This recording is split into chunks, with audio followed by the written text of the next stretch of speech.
இந்தியாவிலேருந்து எடுத்துகிட்டு வந்திருந்த மருதாணி செடியில் இப்போ தான் இலையெல்லாம் பறிக்கிற மாதிரி கொஞ்சம் பெருசாக இருக்குது. ஸோ அதெல்லாம் பறித்து பாப்புக்கு வந்து ஃபஸ்ட்டு அரைச்சி போட்டு விடலான்னு சொல்லிட்டு அரைச்சி மருதாணி போட்டு விட்டேன். என்னம்மா இது டிசைன் வேறு மாதிரி போடுன்னு சொல்லிட்டு இந்த கையில் போடும்போது பார்த்திங்கன்னா வேறு டிசைன் போட்டு சொதப்பிருச்சு. ஸோ எங்கள் அம்மா வந்து எனக்கு இந்த ரைட் சைடு போட்டிருக்க கையில் போட்டிருக்க மாதிரி தான் வந்து வச்சு விடுவாங்க.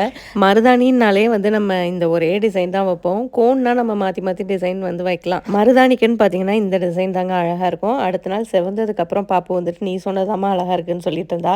ஸோ அவ்வளோ சூப்பராக செவந்திருந்தது. ஸ்கூலுக்கு போகிறப்ப பார்த்தீங்கன்னா ஃப்ரெண்ட்ஸ்கிட்ட போய் காமிப்பேன்னு சொல்லிட்டு போனவன் வந்ததுக்கப்புறம் வந்து என்னை ஓட்டுறாங்க அப்படின்னு சொல்லி இதை எப்படியாச்சும் எனக்கு ரிமூவ் பண்ணி விட்டுருமான்னு சொல்ல ஆரம்பிச்சிட்டா. நான் அதுக்கப்புறம் வந்துட்டு இந்தியாவில் ஹெல்த்துக்கு ரொம்ப நல்லதுன்னு சொல்லிட்டு கையில் வந்து வச்சுப்போம் அப்படின்னு சொல்லி பார்ப்போம்னு சொல்லி ஒரு வழியாக சமாதானப்படுத்தியாச்சு. துரியன் சீசன் வந்து ஸ்டார்ட் ஆயிடுச்சு. ஸோ ஃப்ரெஷ்ஷாக வந்து துரியன் கிடைக்குது. இந்த பழம் ஸ்டார்டிங்கில் சாப்பிட்டோம் அப்படின்னா வந்துட்டு நமக்கு ஸ்மெல் வர மாதிரி அந்தளவுக்கு பிடிக்காது. சாப்பிட்டு பழகணும் அப்படின்னா வந்துட்டு அதுக்கப்புறம் ரொம்ப பிடிக்க ஆரம்பிச்சிடும்.